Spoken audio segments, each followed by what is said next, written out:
ഓം ശ്രീ ഗുരുഭ്യോ നമ. അമ്മയുടെ ദർശനം, സ്പർശനം, സംഭാഷണം എന്നിവ ആ സന്നിധിയിൽ ചെല്ലുന്നവരെയൊക്കെ സാരമായി സ്വാധീനിക്കുന്നുണ്ട്. ചിലർക്ക് വളരെ സാവധാനം, ചിലർക്ക് ഉടൻ തന്നെ അത് മനസ്സിലാകും. അമ്മയുടെ സാന്നിധ്യം ശാന്തിയേകുന്നു. അപ്പോൾ എങ്ങനെയാണ് അമ്മയുടെ സാമീപ്യം നിരന്തരം കിട്ടുക? അതിന് എന്തു ചെയ്യണം? ഇതിന് ഉത്തരമായി സന്യാസി മക്കളിൽ ഒരാളായ രാമകൃഷ്ണാനന്ദപുരി സ്വാമികൾ ഇങ്ങനെ ഒരിക്കൽ പറഞ്ഞു: നമ്മുടെ ജീവിതത്തിലുണ്ടാകുന്ന ഏത് സാഹചര്യത്തിലും ഇങ്ങനെ ചിന്തിക്കുക, ഇപ്പോൾ അമ്മയാണ് ഈ സാഹചര്യത്തിൽ എങ്കിൽ എന്തു ചെയ്യും? ഈ ചിന്ത അമ്മയുടെ സ്മരണ നമ്മിൽ ഉണർത്തും. നമ്മുടെ ബുദ്ധിയെ അത് നേർവഴി കാണിച്ചു തരും. അദ്ദേഹം ഒരു ഉദാഹരണം പറഞ്ഞു.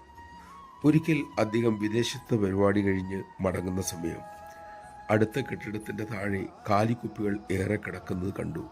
അത്ഭുതപ്പെട്ടു പോയി. വളരെ വൃത്തിയുള്ള ഒരു രാജ്യത്ത് എങ്ങനെ ഇത് സംഭവിച്ചു? അമ്മ ഇത് കണ്ടാൽ വൃത്തിയാക്കിയിട്ടല്ലേ പോകൂ എന്ന് മനസ്സ് പറഞ്ഞു. ഉടൻ തന്നെ അദ്ദേഹം ഒരു പ്ലാസ്റ്റിക് ബാഗ് സംഘടിപ്പിച്ചു, കുപ്പകൾ പെറുക്കി അതിലിട്ടു. അതിനുശേഷം അത് ട്രാഷിൽ കൊണ്ടുപോയി ഇടുകയും ചെയ്തു. ഇതൊരു ചെറിയ കാര്യമായി നമുക്ക് തോന്നിയേക്കാം. പക്ഷേ ലക്ഷക്കണക്കിന് അമ്മയുടെ മക്കൾ അവരുടെ മുന്നിൽ കണ്ട അഴുക്കുകൾ ഇങ്ങനെ പെറുക്കി മാറ്റിയാൽ എന്തായിരിക്കും ലോകത്തിൻ്റെ അവസ്ഥ? നമഃ ശിവായ. നമുക്ക് ചിന്തിക്കാനും ശീലിക്കാനും ഒന്ന് ശ്രമിച്ചാൽ നടപ്പിലാക്കാനും പറ്റിയ ലളിതമായ ഒരു സാധനയാണിത്. അങ്ങനെ അമ്മയുടെ സാന്നിധ്യം സദാ നമുക്ക് ഉറപ്പിക്കാനും കഴിയും. അതിൻ്റെ ഫലവും നിരന്തരമായ സന്തോഷം, ശാന്തി നമുക്കതിനാകട്ടെ.